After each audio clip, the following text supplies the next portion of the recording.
government has decided to scrap a controversial 12% tax on the feminine hygiene products, it announced late Saturday, marking a victory for campaigners who have lobbied against the tax for more than a year. The country's sisters and mothers will be happy to hear that sanitary pads have been given a 100% exemption and brought down to a tax rate of 0, the country's acting finance minister Piyush Goyal told reporters. Now there will be no tax on sanitary pads. The decision is part of a round of tax cuts on several items under India's new National Goods and Services Tax, which was introduced in July last year to bring the country's 29 states under a single tax system for the first time in its history. Products had previously been taxed differently in different states, leading to long delays and several additional levies while moving goods across the country.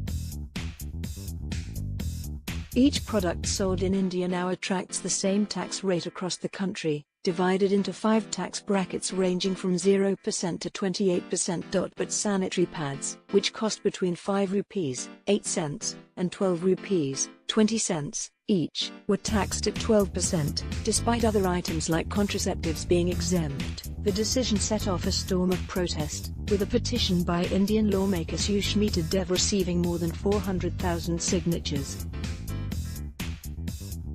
Dev thanked all her supporters in a tweet on Saturday, and also criticized the government for taking more than a year to remove the tax on sanitary pads. Clearly the government had put forth frivolous arguments for 1 year and delayed it, she said.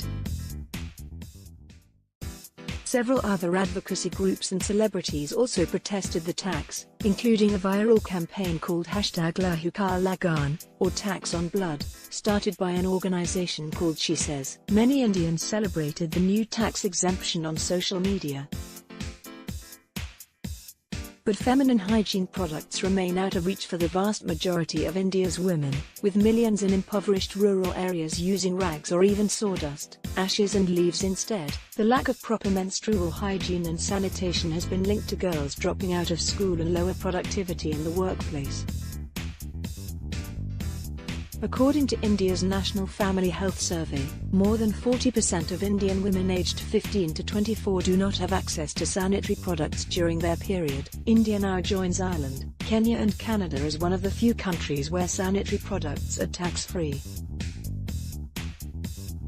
Protests are still continuing to demand similar laws in other countries, including the United States, the United Kingdom and Australia. Several US lawmakers have campaigned against the so-called tampon tax, while the pink tax, where women pay more than men for similar products, has also been slammed by activists around the world.